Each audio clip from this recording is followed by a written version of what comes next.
बहुत समय पहले एक विशाल जंगल था जहां हर तरह के जानवर रहते थे। शेर राजा, हाथी मंत्री, लोमड़ी सलाहकार, बंदर मस्खरा, भालू ताकतवर और कछुआ सबसे बुद्धिमान। सालों से सब मिलजुल कर रहते थे, इसलिए जंगल हमेशा खुशहाल रहता था। लेकिन एक दिन लोमड़ी के दिमाग में फिर वही खतरनाक आइडिया आया। वो बोली, महाराज, अगर हम जंगल का बंटवारा कर लें तो हर जानवर अपने हिस्से का मालिक बन जाएगा, फिर कोई झगड़ा भी नहीं होगा। शेर ने सोचा, शायद सही कह रही है, और उसने घोषणा कर दी, कल से जंगल का बंटवारा होगा। अगले दिन जंगल में मेला लग गया। हाथी ने लकड़ी से जमीन पर लाइन खींच दी, ये हिस्सा मेरा। बंदर पेड़ों पर झूलते हुए चिल्लाया, ये सारे पेड़ मेरे। भालू बोला, ये शहद वाली जगह मेरी। तोता बोला, मैं आसमान लेता हूं। सबने अपने अपने हिस्से बांट लिए। शुरुआत में सब खुश थे, हर कोई खुद को राजा समझ रहा था। कुछ ही दिनों में हालत बदल गई। बंदर के पेड़ों पर फल खत्म, भालू के हिस्से में मधुमक्खियां गायब, हिरण के मैदान की घास सूख गई, हाथी के हिस्से में पानी नहीं बचा। सब परेशान हो गए।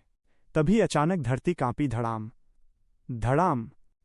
जंगल में बड़ी बड़ी मशीनें आ गईं। इंसान पेड़ काटने लगे, जानवर घबरा गए। एक आदमी बोला, इस जंगल की जमीन सरकार की है, यहां शहर बनेगा। सब जानवर सन्न।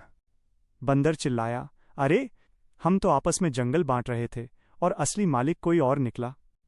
कछुआ धीरे से बोला, जब घर के लोग लड़ते हैं तो बाहर वाले कब्जा कर लेते हैं। शेर राजा दहाड़ा, अब सब झगड़ा भूल जाओ, अगर हम साथ नहीं आए तो जंगल खत्म हो जाएगा। सब जानवर एकजुट हो गए। हाथी आगे खड़े हुए, भालू दहाड़े, बंदर पेड़ों से चीजें गिराने लगे, पक्षी आसमान में चक्कर लगाने लगे।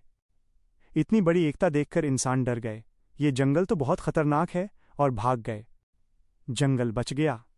जब सब खुश हो रहे थे तभी कछुआ मुस्कुराया और बोला, असल में जंगल किसी का भी नहीं है। सब चौंक गए, मतलब? कछुआ बोला, न शेर का, न इंसान का, न किसी जानवर का, जंगल प्रकृति का है। हम सब तो बस मेहमान हैं। अगर हम इसे बांटने या कब्जा करने की कोशिश करेंगे तो एक दिन प्रकृति खुद हमें यहां से हटा देगी।